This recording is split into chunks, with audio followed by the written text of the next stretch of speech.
Hola, hola, bendiciones en este pues ya viernes 1 de abril. Para gloria y bendición de Dios iniciamos el cuarto mes de este año del Señor 2022.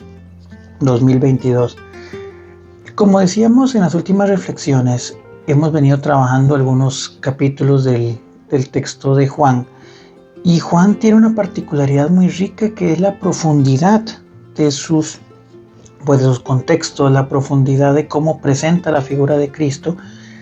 Y un momento de mucha reflexión bastante fuerte, hemos leído fragmentos a lo largo de estos días del capítulo 7 principalmente, y dice que Jesús se presenta a una fiesta que llamamos la fiesta de los tabernáculos o fiesta del Sukkot. Esta fiesta recuerda, veamos también interesante la reflexión, es una fiesta donde el pueblo judío, de hecho actualmente los judíos también la celebran de esa manera, hacen como una especie de tienda de campaña fuera de su hogar, para recordar el paso que tuvieron cuando eran errantes a través del desierto, en el desierto del Sinaí, para, digamos, entrar a la tierra prometida. Entonces, como ellos recuerdan ese peregrinaje. Jesús dice, obviamente hemos leído en los textos anteriores, que empiezan a darse una serie de fricciones con los líderes del pueblo y demás, y entonces que Jesús va a celebrar la fiesta, pero esta vez lo hace de una manera tal vez un poco más silenciosa. A lo que la gente al verlo le dice, empiezan a decir que seguro ya lo reconocieron los judíos y demás, los cabecillas y demás, porque pues iba a celebrar ahí sabiendo de que lo estaban persiguiendo.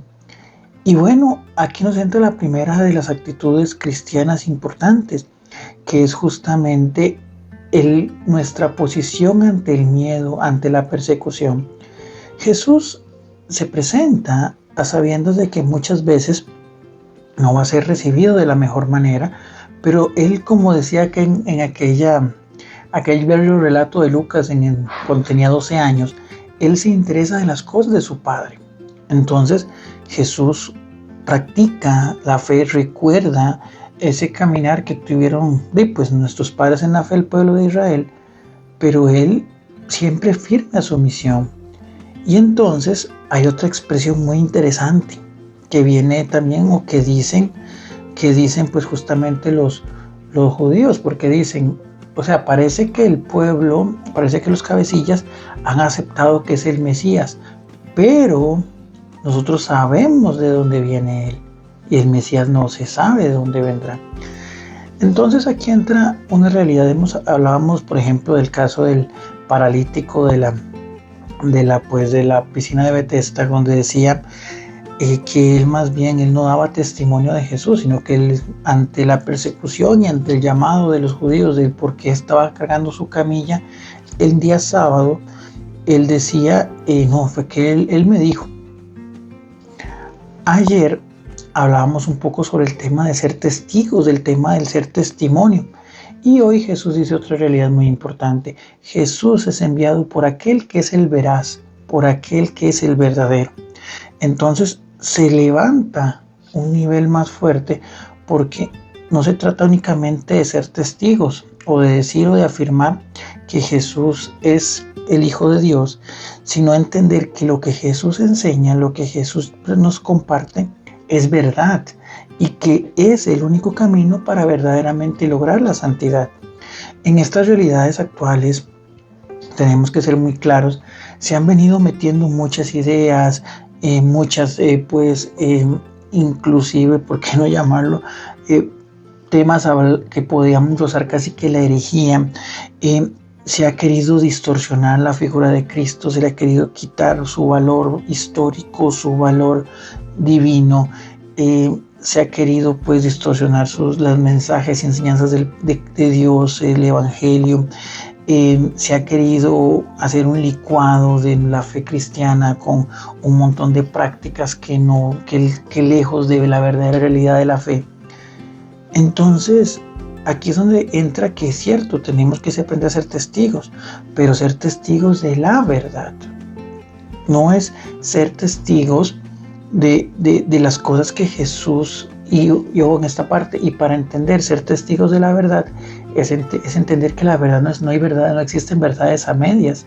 ni mentiritas negras ni mentiritas blancas, o sea, o es la verdad o es la mentira, no hay tintes, no hay matices. Entonces, o se acepta la verdad completa o no estamos aceptando la verdad.